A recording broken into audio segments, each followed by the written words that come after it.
दोस्तों, गर्मियों की छुट्टी लग चुकी है और सारा देश एक ऐसे जगह पर वेकेशन प्लान कर रहा है जहां से 45-46 डिग्री सेंटीग्रेड की गर्मी से बचा जा सके। और मैक्सिमम जनसंख्या आज के डेट में उत्तराखंड की यात्रा पर है। तो दोस्तों, उत्तराखंड की यात्रा पर क्यों? क्योंकि केदारनाथ जी के धाम या फिर कपाट जो है खुल चुके हैं और जहां का टेम्परेचर 1-2 डिग्री सेंटीग्रेड के आसपास चल रहा है। तो छत्तीसगढ़ के ही नहीं, पूरे देश के अलग अलग हिस्सों से लाखों में पर्यटक जो है केदारनाथ धाम की यात्रा के लिए पहुंच रहे हैं। तो दोस्तों, यहाँ पर मैं केदारनाथ धाम के बारे में बात नहीं करने वाला हूं। मैं यहाँ पर अपने एग्जाम पॉइंट ऑफ व्यू से इंपॉर्टेंट इस सर्किट पर स्थित पंचप्रयाग के बारे में बात करने वाला हूं, जहां से अक्सर एग्जाम में क्वेश्चन आया करते हैं। तो दोस्तों, पंचप्रयाग आपने सुना होगा, ये क्या होता है? तो पंचप्रयाग का अर्थ है एक ऐसा स्थान या एक ऐसा जगह जहां पर 5 अलग अलग पवित्र नदियों का संगम हुआ हो।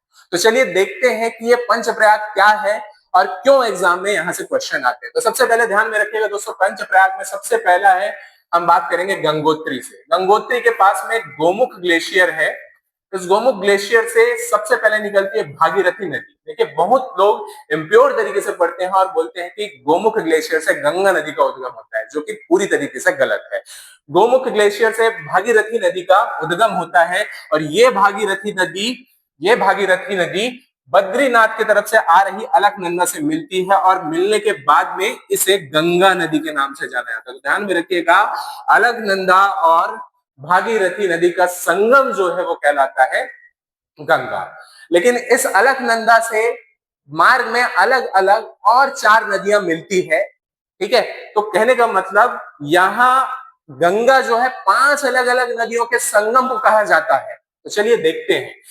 ध्यान में रखेगा, ये जो बद्रीनाथ है, बद्रीनाथ के किनारे से अलकनंदा चल रही है और वही धौली गंगा जो है सबसे पहले विष्णु प्रयाग नामक स्थान पर इस अलकनंदा से मिलती है। तो ध्यान में रखिएगा, पहला प्रश्न ये आता है कि ये विष्णु प्रयाग किन दो नदियों के संगम पर है? तो ध्यान में रखिएगा, अलकनंदा और धौली गंगा के संगम पर विष्णु प्रयाग है।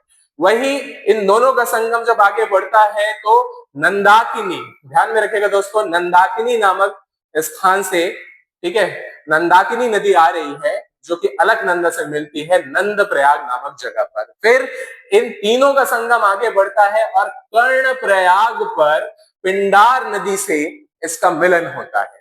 और ध्यान में रखिएगा दोस्तों, तो पिंडार नदी कर्ण प्रयाग नामक स्थान पर अलकनंदा से मिलती है। फिर इन तीनों चारों नदियों का जो संगम है आगे केदारनाथ धाम तरफ से आ रही मंदाकिनी नदी से इनका संगम होता है। ये वही मंदाकिनी नदी है जहां कुछ सालों पहले काफी भीषण तबाही आई थी। ठीक है, तो ध्यान में रखिएगा, ये मंदाकिनी और अलकनंदा का जो संगम है वो रुद्रप्रयाग नामक स्थान पर होता है।